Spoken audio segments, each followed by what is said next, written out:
ఈరోజు దేని యొక్క వాక్యం ఏంటి అంటే వర్షిప్ ద వర్తీ ల్యామ్, విలువైన లేదా యోగ్యుడైన గొర్రె పిల్లను ఆరాధించుట. లాస్ట్ వీక్ ఏంటి అంటే అవన్నీ ఆ యొక్క సీల్ మీరు చూస్తారు కదా, ఆ గ్రంథపు చుట్ట తీసుకొచ్చిన తర్వాత ఇది ఎవరు ఓపెన్ చేస్తారు అని యోహాను అక్కడ ఎదురు చూస్తున్నప్పుడు, ఎవరు ఓపెన్ చేయలేరు అన్న స్థితిలో ఉన్నప్పుడు, ఏడ్చుకుంటూ ఉన్నప్పుడు ఎవరన్నారు, అక్కడ ఉన్నటువంటి ఒక పెద్ద చెప్పాడు ఏంటి అంటే, నువ్వు ఏడవడానికి వీల్లేదు, ఈ యొక్క గ్రంథపు చుట్టను ఓపెన్ చేయడానికి ఒక వ్యక్తి అర్హుడు అనుకున్నప్పుడు గొర్రెపిల్లలాగా ఏం చేస్తాడు, యేసు క్రీస్తు అక్కడికి ఎంటర్ అయినట్టుగా మనం చూస్తాం. అక్కడికి వచ్చిన తర్వాత ఆ గొర్రె పిల్ల గురించి మాట్లాడుతూ ఈరోజు ఆ విలువైన అర్హుడైన యోగ్యుడైన గొర్రె పిల్లను ఆరాధించే విషయాన్ని నేను మీకు చూపిస్తాను. చాలా ఈజీగా గుర్తుపెట్టుకోండి, మనకు సమయాన్ని బట్టి నేను ముందుకెళ్తాను. ఏ విధంగా దేవుణ్ణి ఆరాధించారు ఇక్కడ అంటే, ఫస్ట్ థింగ్ ఏంటి అంటే unique worship, universal worship and unchanged worship. గుర్తుండడానికి ఇవి చక్కగా నేను పెట్టాను. Unique worship and universal worship and unchanged worship. ఈ మూడు విషయాలు ఈ సమయంలో మనం చూసి దేవుని యొక్క వాక్యం వింటూ ముందుకు వెళ్దాం. దయచేసి మనం చూస్తే వాక్యం చదువుదాం. 8వ వచనం చూస్తే, ఆయన దాన్ని తీసుకున్నప్పుడు ఆ 4 జీవులను, వీణెలను, ధూప ద్రవ్యములతో నిన్న సువర్ణ పాత్రలను పట్టుకొని ఉన్న ఆ 24 పెద్దలను ఆ గొర్రె పిల్ల ఎదుట సాగిలపడిరి. ఆ యొక్క పాత్రలు పరిశుద్ధుల ప్రార్థనలు. ఇక్కడ మనం దయచేసి దేవుని యొక్క వాక్యంలో చూస్తే, ఆ యొక్క సమయంలో దేవుని యొక్క సన్నిధిలో తండ్రి అయినటువంటి దేవుడు అక్కడ చూస్తే సింహాసనం మీద ఆసనై ఉన్నప్పుడు యేసుక్రీస్తు అక్కడికి రాగానే ఈ యొక్క వ్యక్తులందరూ కూడా ఏం చేస్తారో చెప్పండి, సాగిల పడినట్టుగా దేవుని యొక్క వాక్యంలో చూస్తాం. సో అక్కడ యేసుక్రీస్తు లేకపోతే ఒక గొర్రె పిల్ల గురించి మాట్లాడినప్పుడు ఏ విధంగా వాళ్ళు ముందుకు వెళ్ళారు, ఏ విధంగా ఆరాధించారు అన్నప్పుడు ఫస్ట్ థింగ్ ఏంటి అంటే యూనిక్ వర్షిప్, అంటే ఒక ప్రత్యేకమైనటువంటి ఆరాధన. ఏంటి చెప్పండి, ఒక ప్రత్యేకమైనటువంటి ఆరాధన. ఆరాధన అంటే ఏంటి చెప్పండి, ఆరాధన అంటే ఏంటి చెప్పండి, దేవుని స్తుతించడము, కొనియాడము, పొగడము, మహేపరచడము. అంటే ఇంకా చెప్పాలి అంటే గివింగ్ హానర్ టు గాడ్. అంటే దేవుణ్ణి ఏం చేయడం, మనము గౌరవ మర్యాదలతో ఆయన్ను మనము పొగడము, హెచ్చించడం. అందుకే ఆరాధన చేయమన్నప్పుడు నేను ఏం చెప్తాను చెప్పండి, మీ అవసరతల గురించి అస్సలు అడగకూడదు. దేవా మమ్మల్ని కాపాడినందుకు వందనాలు కూడా చెప్పనవసరం లేదు. ఏంటి, ఆయన ఏమై ఉన్నాడో ఆయన్ను బట్టి మనం ఆరాధించడమే నిజమైన ఆరాధన. కాబట్టి ఈ నిజమైన ఆరాధన గురించి మాట్లాడినప్పుడు ఇక్కడ ప్రత్యేకమైనటువంటి ఆరాధన గురించి చూస్తే రాయబడిన మాట ఏంటి అంటే, ఆ 20 అక్కడ ఆయన దాన్ని తీసుకున్నప్పుడు ఆ 4 జీవులను, వీణలను, ధూపద్రవ్యములను ఇవన్నీ కూడా తీసుకొని ఆ 24 పెద్దలను ఆ గొర్రె పిల్ల ఎదుట సాగిలపడ్డారు. ఏం చేశారు చెప్పండి, సో దే బో డౌన్. అందుకే కొంతమంది ట్రాన్స్లేషన్ చేస్తే ఏమంటారు అంటే వర్షిప్ అంటే బోయింగ్ డౌన్ అవర్ సెల్స్ అంటారు. మీరు బో డౌన్ అయి నమస్కారం చేస్తూ వంగి దేవునికి మహిమను చెల్లించడము ఆరాధన అని చెప్తారు. ఈరోజు కొంతమంది మోకాలు వేయడం కూడా మనకు కాదు. Of course it's not talks about మన యొక్క బాహ్యం గురించి కాదు, కానీ ప్రత్యేకంగా మన హృదయంను దేవుని సన్నిధిలో కుమ్మరించాలి. సో ఇక్కడ మీరు గమనించండి, 24 పెద్దలు వాళ్ళు ఏం చేశారు, వారు దేవుని దగ్గర నమస్కారము చేసి దేవుణ్ణి ఆరాధించినట్టుగా చూస్తాం. ఈచ్ వన్ అక్కడ ఉన్నటువంటి దేవుని యొక్క దూతలు, స్పెషల్లీ అక్కడ ఉన్నటువంటి 24 పెద్దలు వాళ్ళు ఏం చేస్తారంటే వారి చేతిలో ఏమున్నాయి చూడండి, అక్కడ వీణెలను అని చూస్తున్నాం. వీణెలను కూడా ఉంచుకొని వాళ్ళు పాడుతూ దేవుణ్ణి స్తుతించినట్టుగా మనం చూస్తాం. ఇక్కడ 24 పెద్దలు అంటే మనకు తెలుసు రిడీమ్డ్ చర్చ్, అంటే విడిపింపబడినటువంటి, విమోచింపబడినటువంటి సంఘం. నేను లాస్ట్ టైం మీకు చెప్పినప్పుడు దేవుణ్ణి ఆరాధించే ఆరాధనలో మ్యూజిక్ కానీ లేకపోతే దేవుణ్ణి ఆరాధించే ఆరాధనలో ఏది కూడా డిస్టర్బ్ కాకుండా చక్కగా ఆరాధిస్తామన్నప్పుడు ఇక్కడ వీణల కోసం రాయబడ్డప్పుడు ప్రత్యేకంగా is not only talks about specially for the music area, but ఈ యొక్క వీణలు దేనికి సూచనగా ఉన్నాయి అంటే ఒకసారి మీరు మొదటి దినవృత్తాంతముల గ్రంథము, మొదటి సమూయేలు గ్రంథము 10వ అధ్యాయం 5వ వచనం చదవండి దయచేసి. మొదటి సమూయేలు 10వ అధ్యాయం 5వ వచనం. మొదటి సమూయేలు 10వ అధ్యాయం 5వ వచనం.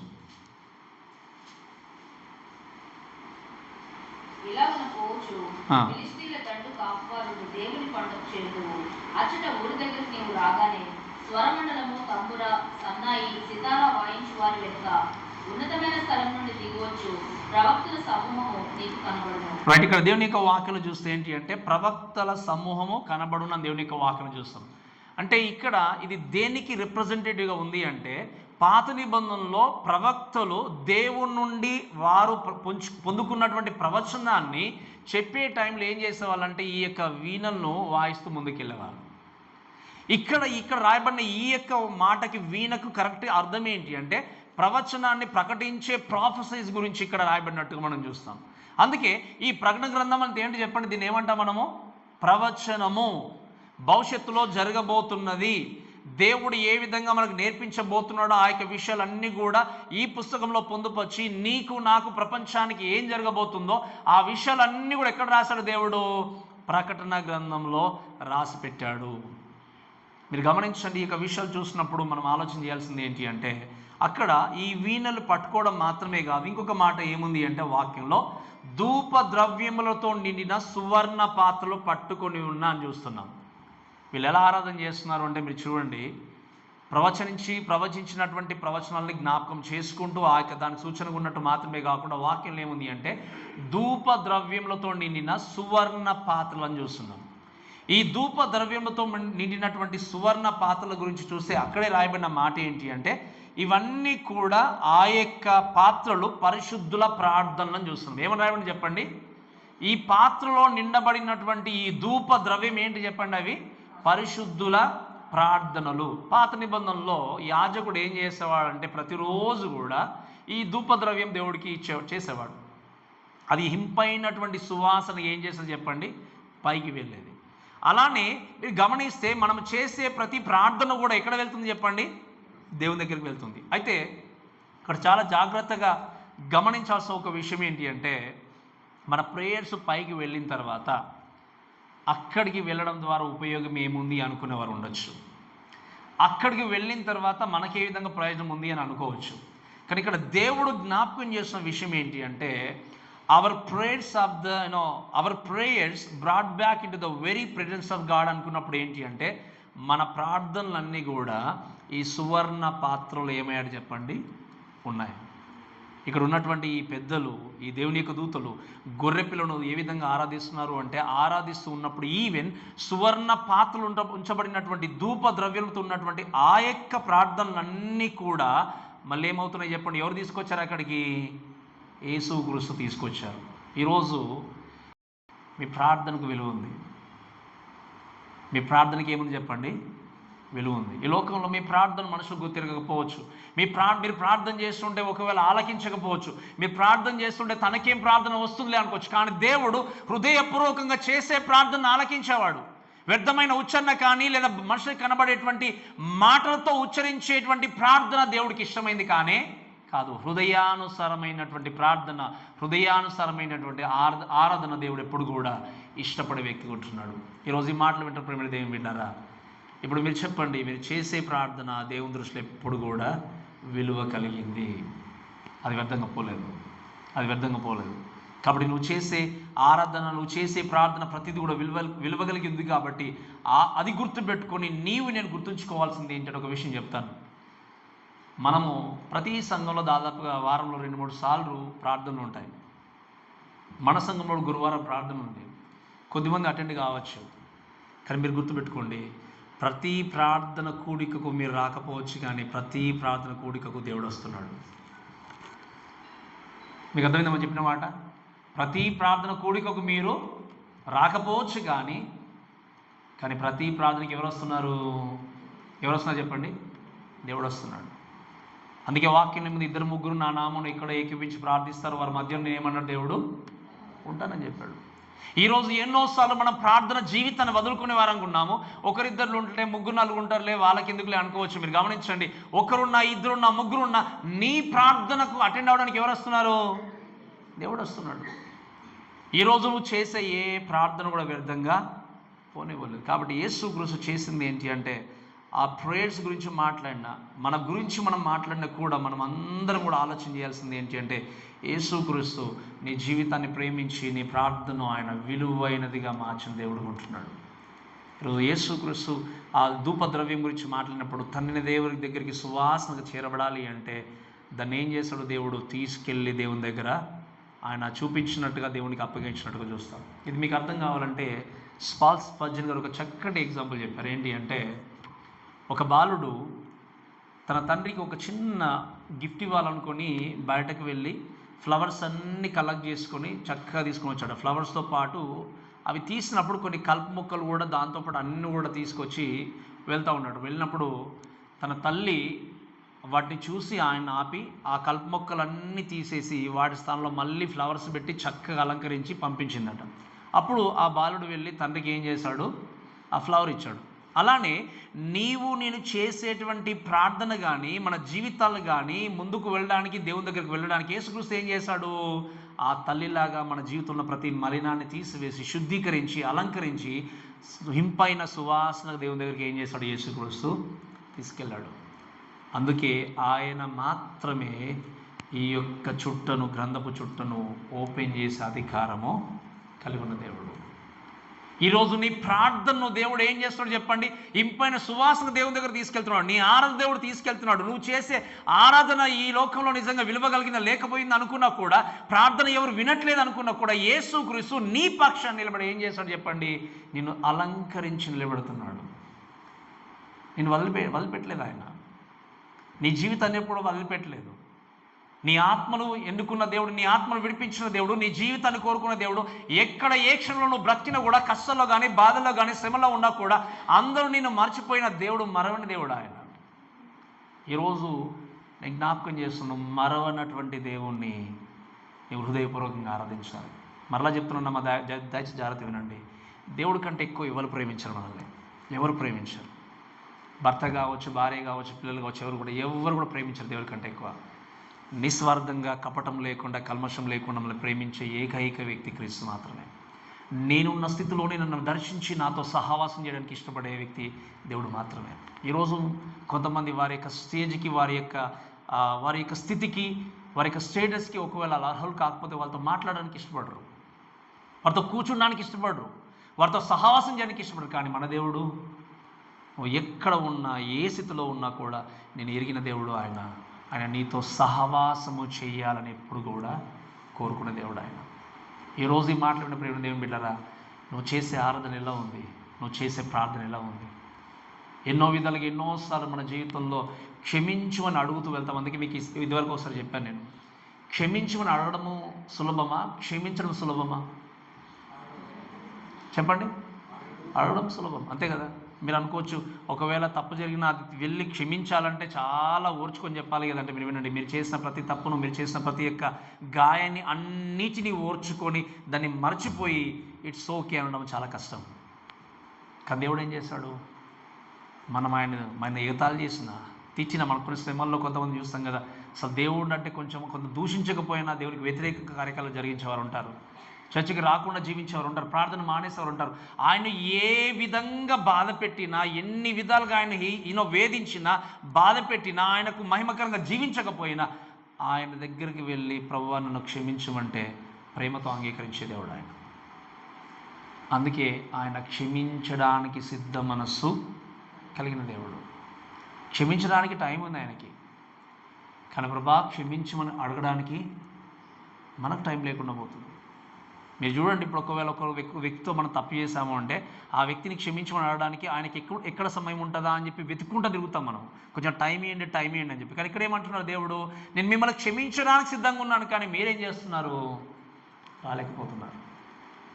దయచేసి దేవుని బిడ్డలారా, ఈ కసంలో వినండి ఈ మాటలు. దేవుడు మనకు సమయం ఇస్తూ ఉన్నాడు, అవకాశం ఇస్తూ ఉన్నాడు. In heaven it's a unique worship. అది ప్రత్యేకమైనటువంటి ఆరాధన. ఈరోజు నువ్వు చేస్తున్న ఆరాధనే కావచ్చు, ప్రార్థనే కావచ్చు, ఎలా ఉందో ఒక్కసారి పరీక్షించుకుంటూ నీ దేవుని ముందుకు వెళ్ళాల్సిందిగా నేను ప్రభువులో మనవి చేస్తున్నాను. అంతేకాకుండా మన వాక్యంలో చదివితే ఇంకా రాయబడిన మాట ఏంటి అంటే, మీరు చూడండి 10వ వచనం చూస్తే, ఆ పెద్దలు నీవు ఆ గ్రంథము తీసుకొని దాని ముద్రలను విప్పటకు యోగ్యుడవు, నీవు వధింపబడిన వాడవై నీ రక్తం ఇచ్చి ప్రతి వంశంలోనూ, ఆయా భాషలు మాట్లాడు వారిలోనూ, ప్రతి ప్రజల్లోనూ, ప్రతి జనంలోనూ దేవుని కొరకు మనుషులను కొని మా దేవునికి వారిని ఒక రాజ్యముగాను యాజకులుగాను చేస్తే గనక వారు భూలోకమందు ఏలుదురని క్రొత్త పాట పాడుదురు. వాట్ వండర్ఫుల్ వర్డింగ్ చూడండి ఒకసారి. ఇక్కడ మీరు చాలా బాగా చదవండి. ఇక మాట మీరు చూస్తుందంటే ఇట్స్ అ న్యూ సాంగ్. క్రొత్త పాట వాళ్ళు ఏం చేస్తున్నారు, అక్కడ పాడుతున్నారు.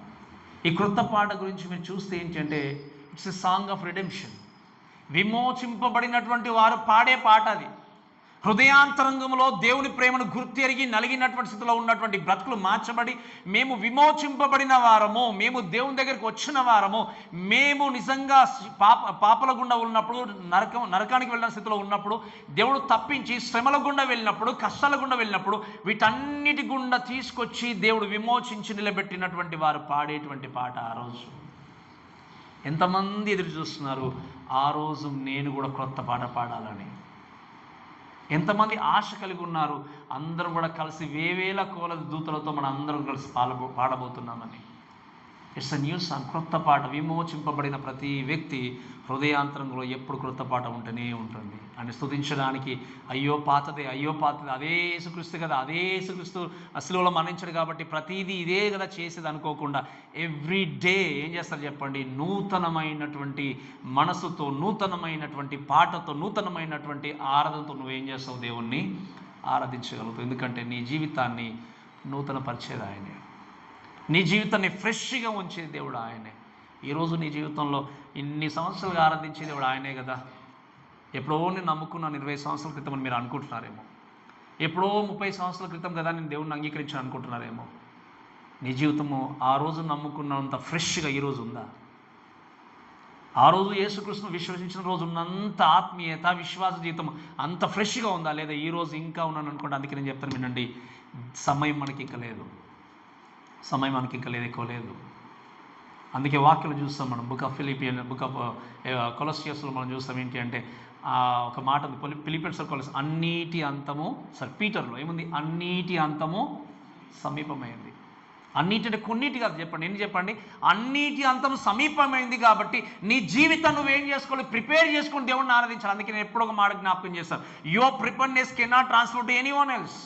నీ యొక్క సిద్ధపాటు ఎవ్వరికి కూడా నువ్వు ట్రాన్స్ఫర్ చేయలేవు.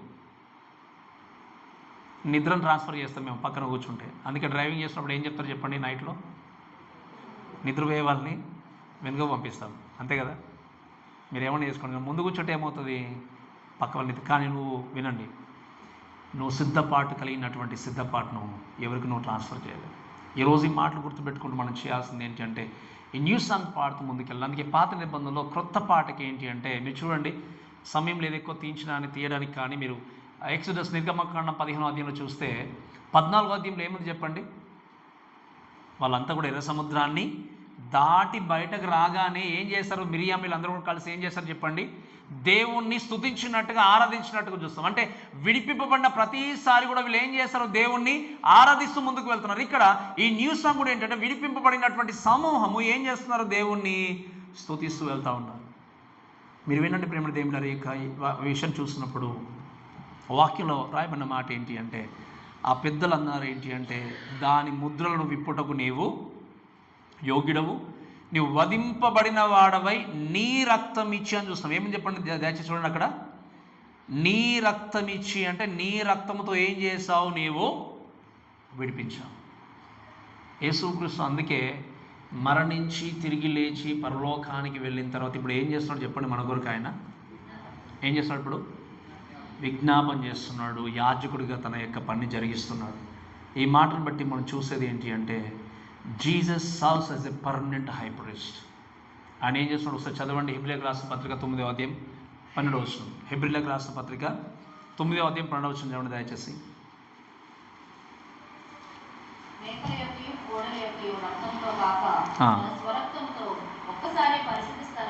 వినండి, ఒక్కసారే పరిశుద్ధ స్థలంలో ఏం చేశాడు? ఆయన ప్రవేశించి మనకు విడుదల కలిగించి ఏం చేశాడు? యాజకుడుగా తన యొక్క పని ఆయన ఏం చేస్తున్నాడు? జరిగిస్తూ ఉన్నాడు. అందుకే ఈ మాట కూడా చాలా ఇంపార్టెంట్. చదువు. 1 పేతురు రాసినటువంటి గ్రంథము 1వ అధ్యాయం 18-19 వచనాలు. 1 పేతురు 1వ అధ్యాయం 18-19 వచనాలు చదవండి, చదవండి.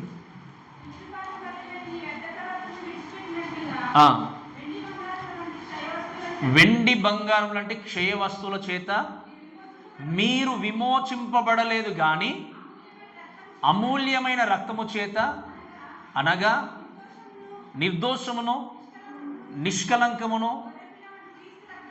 క్రీస్తు రక్తము చేత విమోచింపబడుతురని మీరెరుగుదురు కదా.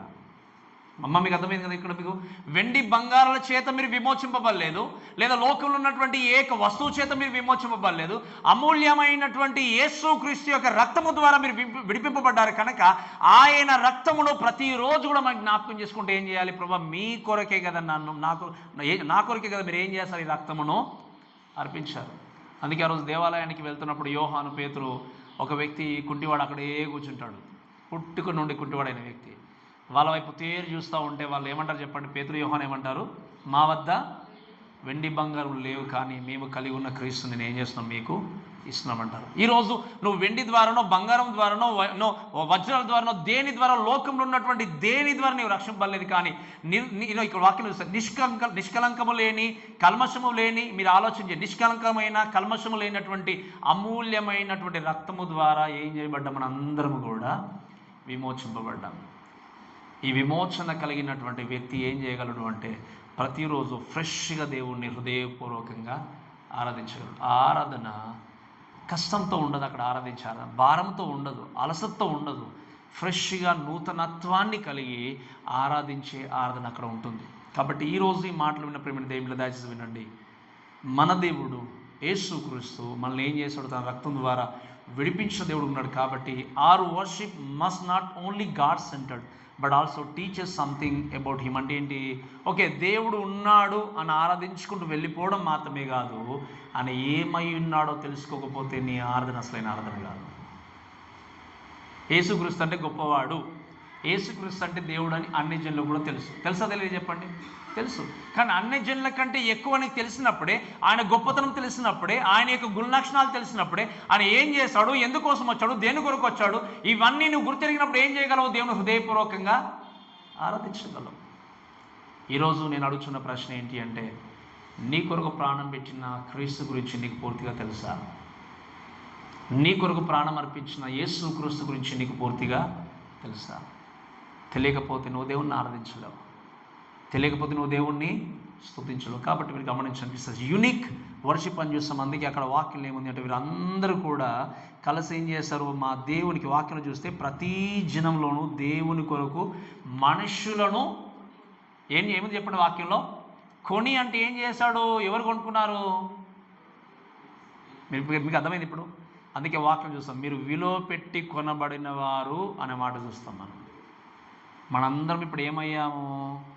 మరి మిమ్మల్ని విలువ పెట్టి కొనుక్కున్న మీ జీవితాన్ని మీరు వ్యర్థంగా జీవించవచ్చా? విలువ పెట్టి కొనుక్కున్నటువంటి జీవితాన్ని కొనుక్కున్న వ్యక్తికి అనుకూలంగా బ్రతకాలా, లేకపోతే కొనుక్కొని లేదా జస్ట్ మీతో సహవాసం చేస్తున్న వ్యక్తికి అనుకూలంగా బ్రతకాలా? గట్టిగా చెప్పండి దయచేసి. మిమ్మల్ని కొనుక్కున్న వ్యక్తిని సంతోషపరిచే వ్యక్తిగా బ్రతకాలా, లేదా మీరు కొనుక్కున్న వ్యక్తిని మర్చిపోయి లోకంలో వ్యక్తిని సంతోషపరచాలా? మరి మీరే విధంగా ఎవరిని సంతోషపెడుతున్నారు? అందుకే అన్నాను, ఇక్కడికి చాలా దూరం. నేను చెప్పినప్పుడు మీకు అర్థమైందమ్మా? గట్టిగా వినండి జాగ్రత్తగా. ఇక్కడికి చాలా దూరం. అవును, నేను కొనుక్కున్న వ్యక్తిని సంతోషపరుస్తున్నాం అంటున్నాం, కొనుక్కున్న వ్యక్తి కోసమే జీవిస్తున్నా అంటున్నాం. కానీ నిజంగా నీకు తెలుసు, నీ అంతరంగముకు తెలుసు, నువ్వు నిజంగా కొనుక్కున్న వ్యక్తి కొరకు జీవిస్తున్నావో లేదో. కొనుక్కున్న వ్యక్తి కొరకు జీవిస్తే పక్కన వారు నిన్ను అసహించినా, అపహాస్యం చేసినా, నిన్ను దూరం పెట్టినా, నా దేవుడు నా జీవితాన్ని రక్షించాడు కాబట్టి మరణమైన, కష్టమైన, జీవమైన ఏదైనా ఎవరు అసహించుకున్నా కూడా ఆయన కొరకు సాక్షిగా బ్రతకని ఏం చేస్తాం? మనము నిలబడతాం. ఈరోజు నువ్వు నోటితో చెప్తున్నావేమో, హృదయంతో చెప్పకపోతే దేవుడు నిన్ను అంగీకరించడు. ఈరోజు నోటితో నువ్వు వర్ణిస్తున్నావేమో, హృదయంతో నువ్వు కనుక ఆరాధించకపోతే దేవుడిని ఆరాధన ఆలకించడు. దయచేసి మళ్ళీ చెప్తున్నాను, మన జీవితము చాలా చిన్నది. ఈరోజు కొనుక్కున్న వ్యక్తి కొరకు నీ జీవితాన్ని జీవించకపోతే ఇంకెప్పుడు జీవిస్తావు? ఈరోజు కొనుక్కున్న వ్యక్తిని సాటిస్ఫై చేయకుండా, మనుషుల్ని సాటిస్ఫై చేసుకుంటూ జీవిస్తే ఇంకెప్పుడు జీవిస్తావు దేవుని కొరకు? ఈరోజు సాటిస్ఫై చేసుకుంటూ రేపే నీ మరణం ఉంది అని తెలిసినప్పుడు ఏం చేస్తావు? రేపే నువ్వు చనిపోయినప్పుడు ఏం చేస్తావు? ప్రభా, నాకు ఇంకొద్ది కాలం ఇవ్వండి, అప్పుడు నేను జీవిస్తాను అంటే నీకు అవకాశము లేదు. ఇంకొద్ది ఆయుష్ ఇవ్వండి నాకు, నేను అప్పుడు మిమ్మల్ని సంతోషపరుస్తాను ప్రభు అంటే ఇంకో అవకాశము లేదు. ఈరోజు ఒక్కసారి మీరు దాన్ని పరీక్షించుకోండి. మీ ఆరాధన, మీ స్తుతి ఇక్కడ ఆగిపోతుందా? ఇక్కడ వరకు వెళ్తుంది? ఒక్కసారి ఆలోచండి. ఇక్కడ నుండి వచ్చే హృదయం నుండి వచ్చే ఆరాధన మాత్రమే దేవునికి ఇష్టమైంది. హృదయం నుండి చేయగల స్తుతే దేవుడికి ఇష్టమైంది. ఏం చేస్తాడు దేవుడు? తన స్వరక్తాన్ని నా కొరకు కార్చాడు. మీ కొరకు కార్చాడా కార్చలేదు చెప్పండి? మీ అందరి కొరకు తన రక్తంలో కార్చాడు కనుకనే మీరు వినండి, మీరు కేవలం ఊరికే వచ్చి కూర్చుండి వెళ్ళిపోయేవారు. మీ కొరకు దేవుడు వెలను చెల్లించాడు, మిమ్మల్ని కొనుక్కున్నాడు ఆయన. అందుకే నేను చెప్తాను వినండి, salvation looks very cheap, but దాని వెనకాల ఎవరు త్యాగం చేశారు? ఈరోజు నీకు నాకు ఈ రక్షణ ఉచితంగా దొరికింది, కానీ ఉచితంగా మన దగ్గరికి రావడానికి దాని కొరకు ఆయన నలుగుట్టబడ్డాడు, దాని కొరకు ఆయన అపహాస్యం కూడా వెళ్ళాడు. తన యొక్క విలువైన ప్రాణాన్ని ఏం చేశాడు చెప్పండి? ఏ అర్హత ఉందని చెప్పండి? పరిశుద్ధమైన ప్రాణము పాపాత్ములైన మన కొరకు దేవుడు ఇచ్చేశాడు. అంతకంటే గొప్ప దేవుడు ఉంటాడు లోకంలో. అయినా కూడా అన్యుల వల్ల ప్రవర్తిస్తూ, లోకస్తుల వల్ల ప్రవర్తిస్తూ జీవితాన్ని కొనసాగించే వ్యక్తులు ఉంటారు. అందుకే దేవుడు అంటాడు, మీరు ఈ లోకము మర్యాదను అనుసరింపకుండా మనస్సు మారి నూతన మాట వల్ల రూపాంతరం పొందని అంటాడు. ఈ లోక మర్యాదను అనుసరించి జీవిస్తే రూపాంతరం చెందలేము. ఈ లోక మర్యాదను అనుసరించి జీవిస్తే మన బ్రతుకులు మార్చుకోలేము. అందుకే అడుగుతున్నాను, మళ్ళీ గుర్తుపెట్టుకోండి, మీ జీవితము త్వరలోనే ముగిసిపోతుంది. ఏ విధంగా బ్రతుకుతారు? ఏ విధంగా జీవిస్తారు? మిమ్మల్ని కొనుక్కున్న దేవునికి ఎవరికి ఏం చేయాలి? మీరు సాక్షుల లోకంలో బ్రతకాలి.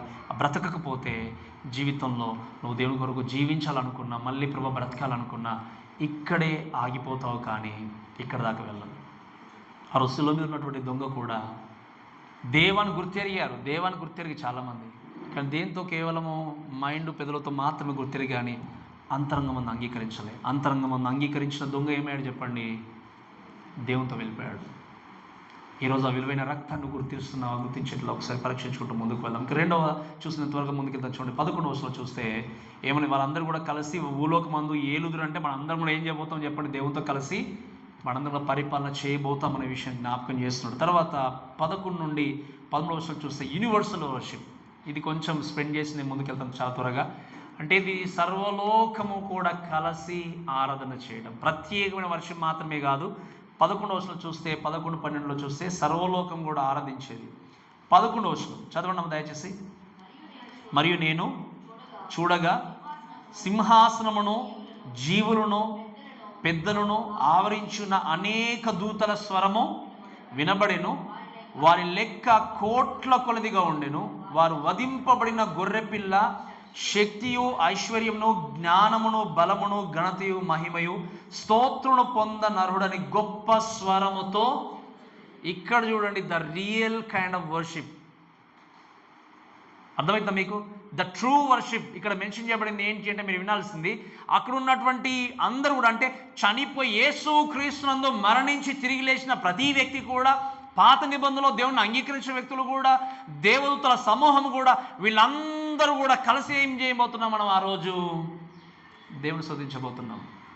ఒకటే వాయిస్, ఒకటే టార్గెట్, పరిశుద్ధుడు, పరిశుద్ధుడు, పరిశుద్ధుడు, పరిశుద్ధుడు. అంతకుమించి ఏం లేదు. అందుకే దెర్ ఆర్ 7 థింగ్స్ మెన్షన్. ఇక్కడ 7 ఉన్నాయి చూడండి దయచేసి చూస్తే. అక్కడ ఉన్నటువంటి countless angels proclaim worthy is the lamb.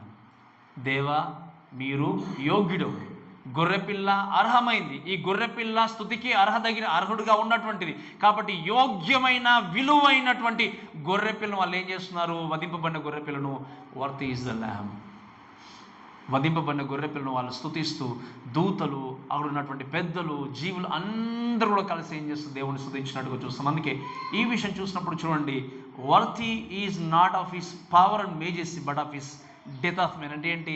ఆయనకున్న శక్తిని బట్టో, ఆయనకున్న బలాన్ని బట్టో కాదు, కానీ మనుషులందరి యొక్క మరణాన్ని ఏం చేస్తాడు దేవుడు? వారికి విజయాన్ని అనుగ్రహించడానికి, మరణాన్ని కలిగి ఉండి నరకంలోనికి వెళ్లకుండా, మీరు గమనించండి, రెండో మరణంలోనికి వెళ్లకుండా ఆయన మరణం పైన ఏం చేస్తాడు? విజయాన్ని కలిగి ఉండి తిరిగి లేచిన దాన్ని బట్టి ఏం చేయాలి? మన అందరం కూడా యు ఆర్ వర్తీ, మీరు యోగ్యుడు, మీరు అర్హుడు. అందుకే మరణం పైన దేవుడు విజయాన్ని పొందుకోలేకపోతే మనకు విజయం ఉండేది కాదు. మరణాన్ని జయించి దేవుడు తిరిగి లేవకపోతే మనకు విజయం ఉండేది కాదు. మనం మరణం నుండి బయటకు వచ్చే వాళ్ళం కాదు. అందుకే మీరు గమనించండి, నేను చెప్తుంటాను కదా, ఒకసారి జన్మిస్తే ఎన్నిసార్లు చావాలి చెప్పండి? మళ్ళీ ఫ్రెష్గా స్టార్ట్ చేయాలి. ఒకసారి జన్మిస్తే 2 సార్లు చావాలి, 2 సార్లు జన్మిస్తే 1 సారి చావాలి. ఇప్పుడు 2 సార్లు మీరు జన్మించారా, జన్మించలేదా? ఒకసారి పరీక్షించుకోండి. If you truly born again, you will have only one death. ఒకటే ఒక మరణం మీకు, అది ఫిజికల్ డెత్ మాత్రమే. రెండోసారి మీరు జన్మించకపోతే 2 సార్లు వెళ్ళాలి. ఒకసారి ఫిజికల్గా, ఇంకోసారి నిత్య నరకము. దానిని తప్పించే నాదుడు ఇంకా లేడు. కాబట్టి ఈ విషయాలు గుర్తుపెట్టుకుంటూ చూద్దాం. దయచేసి దేవుని యొక్క వాక్యను చూస్తే 12వ వచనంలో వారు వధింపబడిన గొర్రెపిల్ల శక్తియు అని చూస్తున్నాం. ఏం చెప్పండి? Jesus is worthy to receive power. ఆయన ఏం చేయడం చెప్పండి? శక్తి అనే మాట మనం చూస్తే ఒకసారి దయచేసి ఒక మాట చదవండి. 1 కొరింథీయులకు రాసిన పత్రిక 1వ అధ్యాయం 24వ వచనం. 1 కొరింథీయులకు రాసిన పత్రిక 1వ అధ్యాయం 24వ వచనం చదవండి దయచేసి.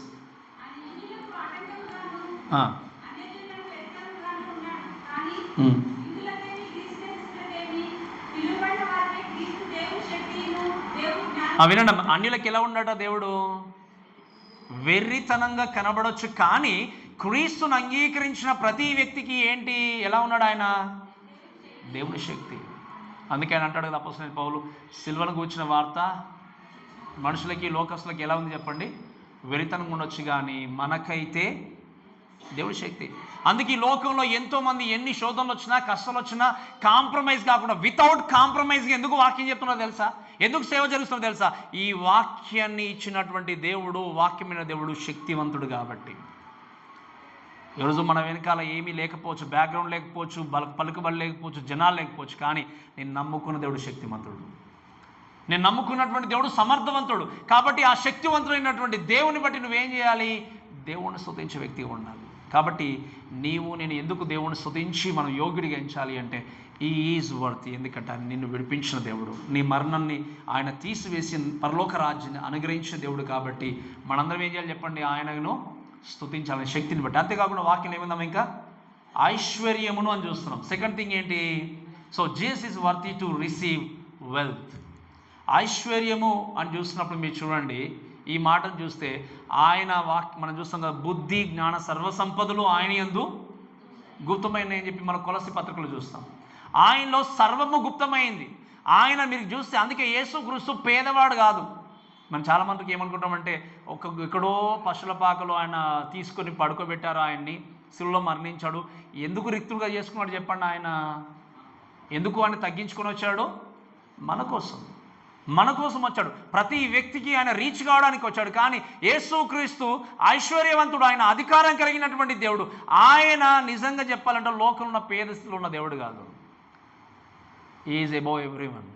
హి క్రియేటెడ్ ఎవ్రీథింగ్. ఈ లోకంలో ఉన్నటువంటి సంపద సర్వం అంతా కూడా అశాశ్వతమైంది, కానీ దేవుని యందు ఉన్న సంపద శాశ్వతం. అందుకే దేవుడు ఏమన్నాడు? మీరు ధనమును ఎక్కడ కూర్చుకోవాలని చెప్పండి. ఏమన్నాడు? మీరు ధనమును పరలోకంలో కూర్చుకోండి అన్నాడు.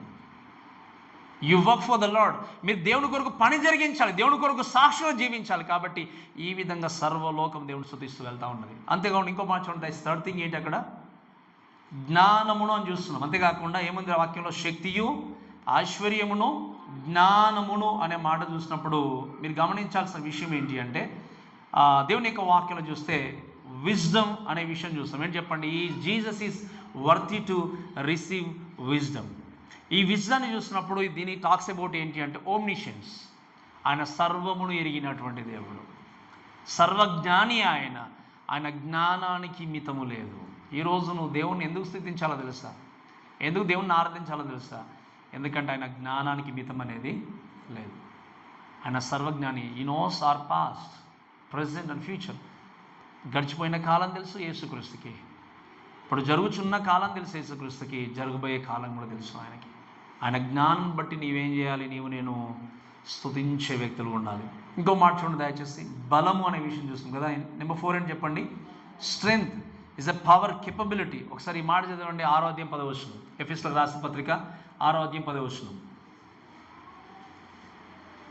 6వ అధ్యాయం 10వ వచనం.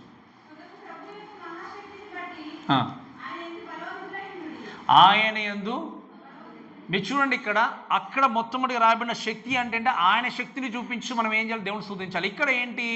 ఇక్కడ బలము అంటే ఆయన శక్తివంతుడైనటువంటి దేవుడు నీకు బలాన్ని ఇచ్చేవాడు. ఆయన శక్తివంతుడైనటువంటి దేవుడు నేను బలపరిచే దేవుడు. ఆయన నువ్వు కష్టాల్లో ఉన్నా, బాధలో ఉన్నా కూడా, మోయలేనటువంటి భారాన్ని మోస్తూ వెళ్తున్నా కూడా స్ట్రెంగ్త్ను అనుగ్రహించి, బలాన్ని అనుగ్రహించి ముందుకు తీసుకెళ్లే దేవుని నువ్వేం చేయాలి? స్తుతించగలగాలి.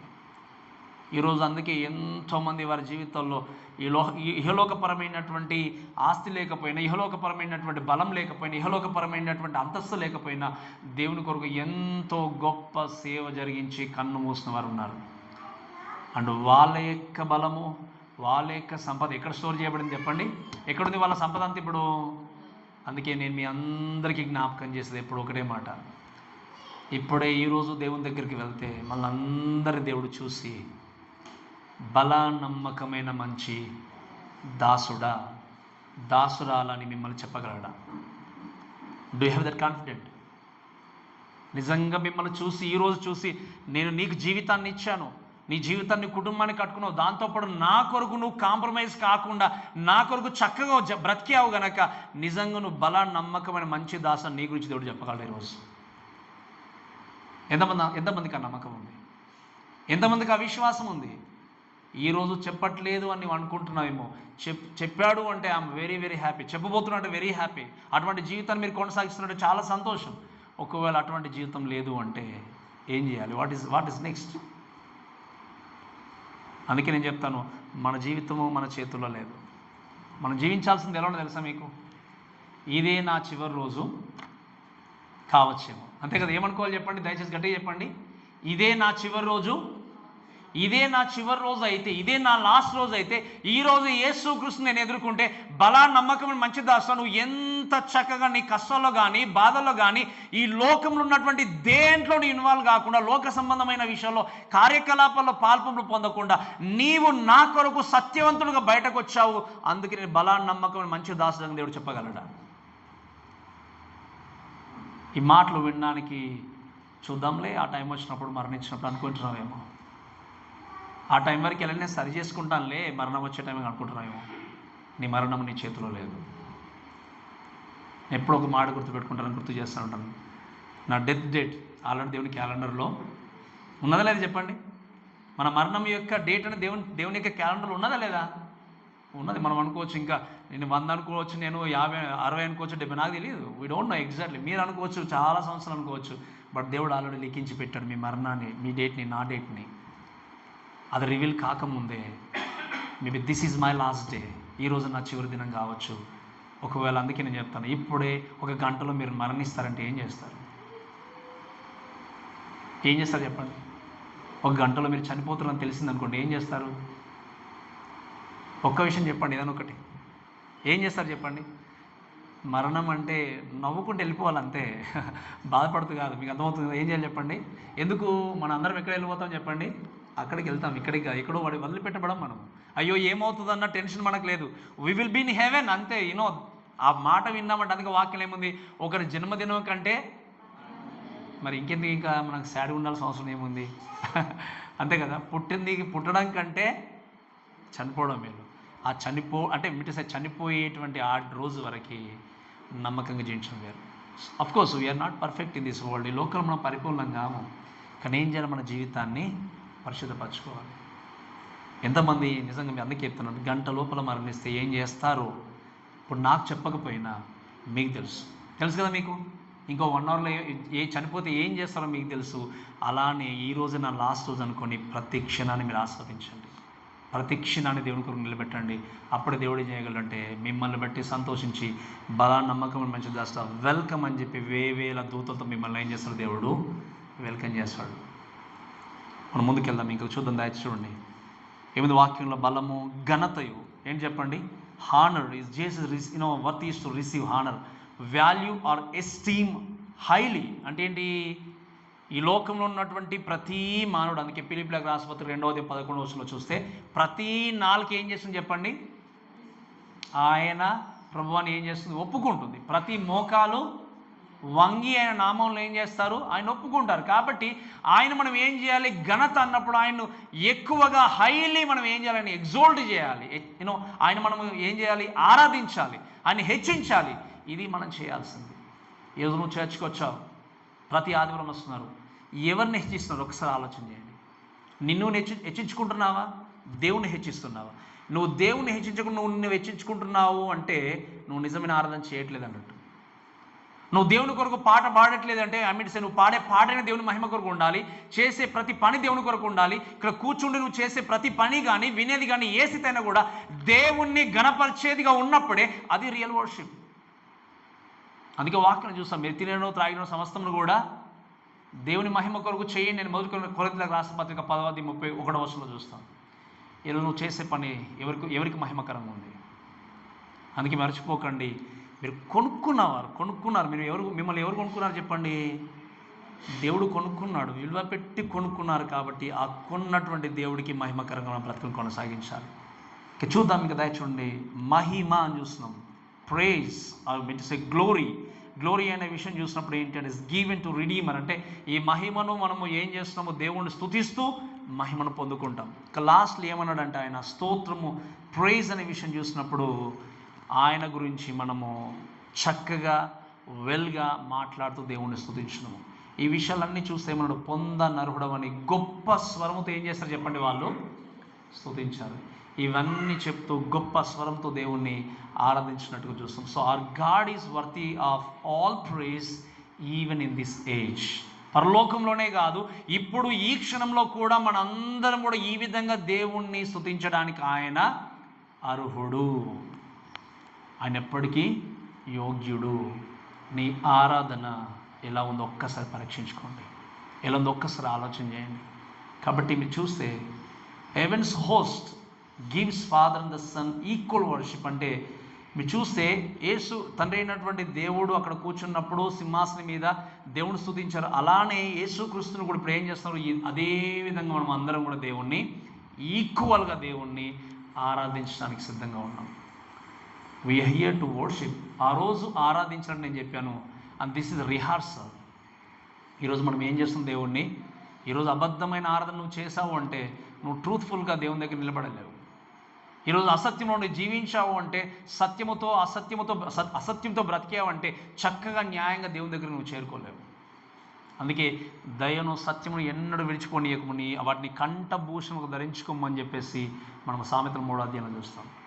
ఇక్కడ నుండి బయటకు వచ్చేది ఏం రావాలి చెప్పండి? దయ, సత్యము.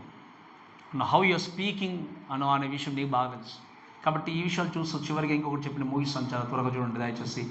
13-14 వచనాలు చూస్తే లాస్ట్లో ఏంటంటే అన్చేంజ్ వర్షిప్ మనం చూసాం. ఫస్ట్ ఏం చెప్పండి? Unique worship, universal worship, unchanged worship. ప్రత్యేకమైన ఆరాధన, సర్వలోకం అంతా కలిసి ఆరాధించే ఆరాధన.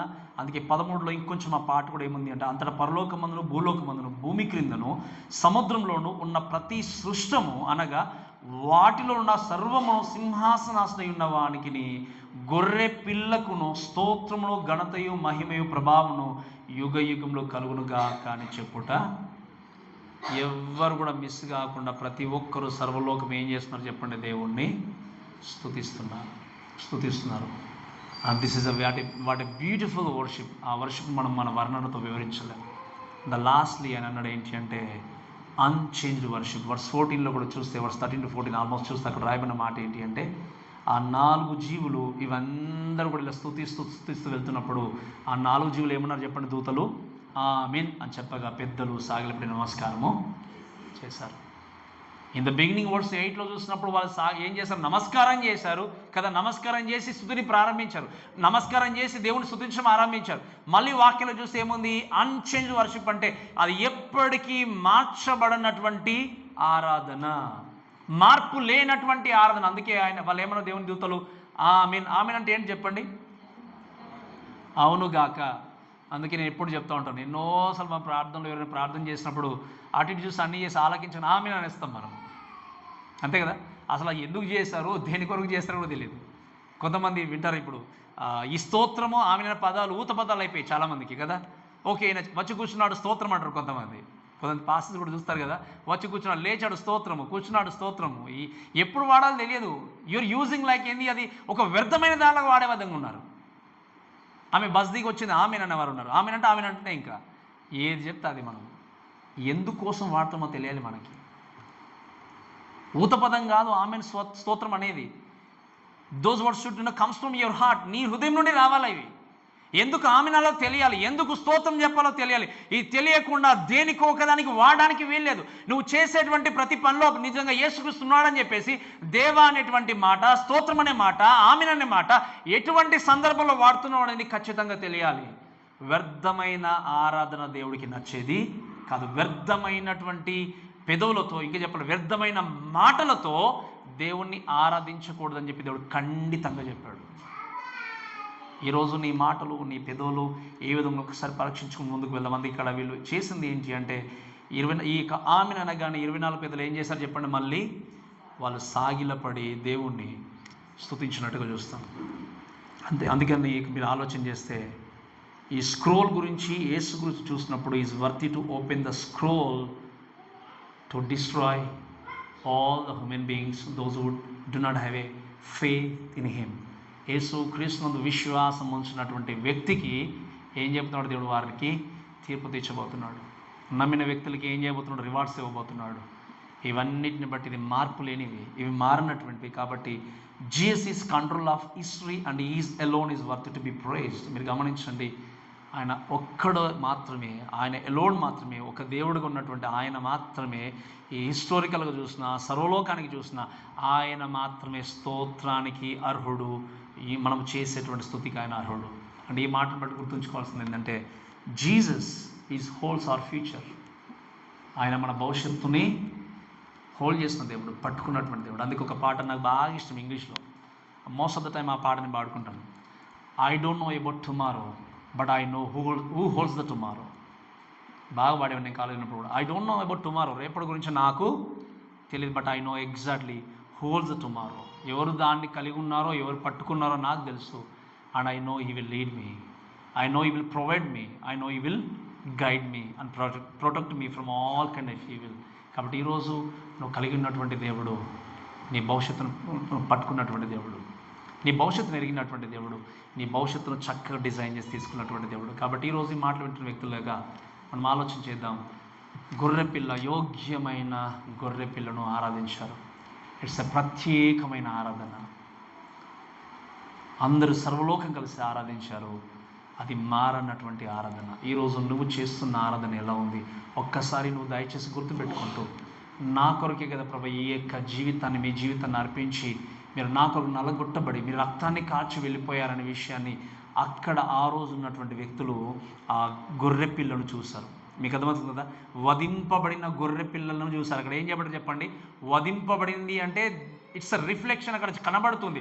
వధింపబడినటువంటి గొర్రె పిల్లను వారు చూశారు. కాబట్టి వాళ్ళు అన్నారు, మీరు మాత్రమే స్తుతి పొందదగడానికి అర్హుడు. అందుకే ఈరోజు చూస్తాము చర్చెస్లో ఎక్కడైనా కానీ దేవుని పక్కన పెట్టి సంఘం అంటే సన్మానాలకు అడ్డా, సంఘం అంటే రాజకీయానికి అడ్డా, సంఘం అంటే దేనికో వెళ్ళిపోతున్నారు. Jesus is the only person who has to get glory and honor through our lives. యేసుక్రీస్తు మాత్రమే ఆరాధనకి యోగ్యుడు. యేసుక్రీస్తు మాత్రమే స్తుతి నొందడానికి అర్హుడు. కాబట్టి అటువంటి అర్హత కలిగిన దేవుణ్ణి నువ్వు దేవుడు స్తుతిస్తున్నావా, ఆరాధిస్తున్నావా? ఒక్కసారి మీ హృదయాన్ని పరీక్షించుకుంటూ దేవుని యొక్క మహిమ కొరకు జీవించాల్సిందిగా మనం చేస్తుంటాం. కాబట్టి ఈ మాటలు మన దేవుడు దీవించి ఆశీర్వదించును గాక. ఆమేన్.